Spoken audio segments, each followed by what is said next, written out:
So he tries to go along the best he knows. But the alchemist was a kind of a being apart, a natural mystic. And there have been many mystics that were not alchemists, but were also on the same general level.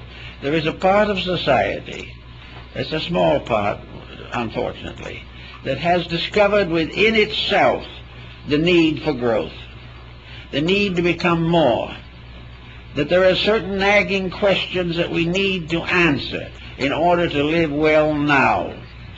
And we also have to know more about more before we can get along with the little that we do know.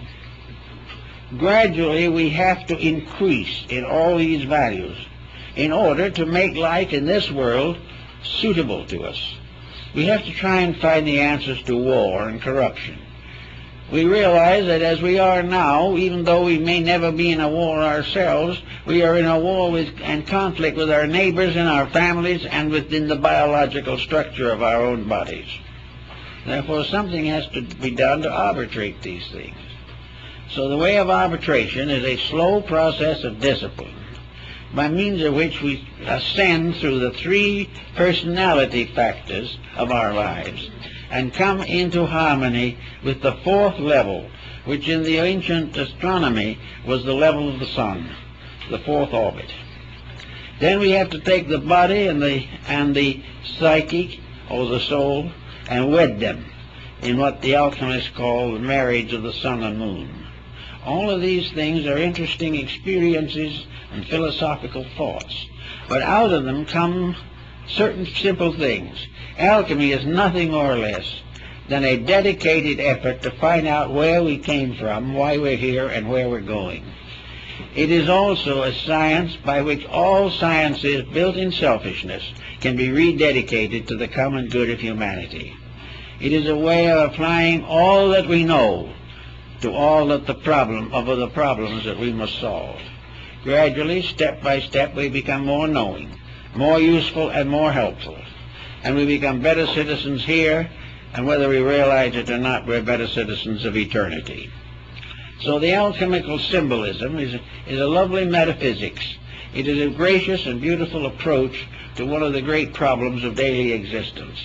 And every individual in his own personal life can be an alchemist. He can be a worker with the divine chemistries of living. He can work with the chemistry of adjustments with society. He can work in disciplining his own nature.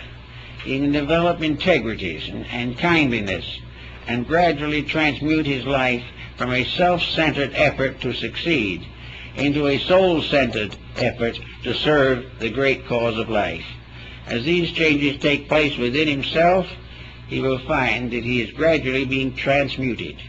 He is being changed from a mortal creature to a divine being, which was always there, always within him, but which was locked by the limitations of what we might term natal ignorance, the ignorance of a life growing up that has to grow to know, has to develop its own potentials in order to be able to learn, and which, one way or another, by the problems of life, will ultimately be impelled to dedicate itself to the search for that which it needs to know.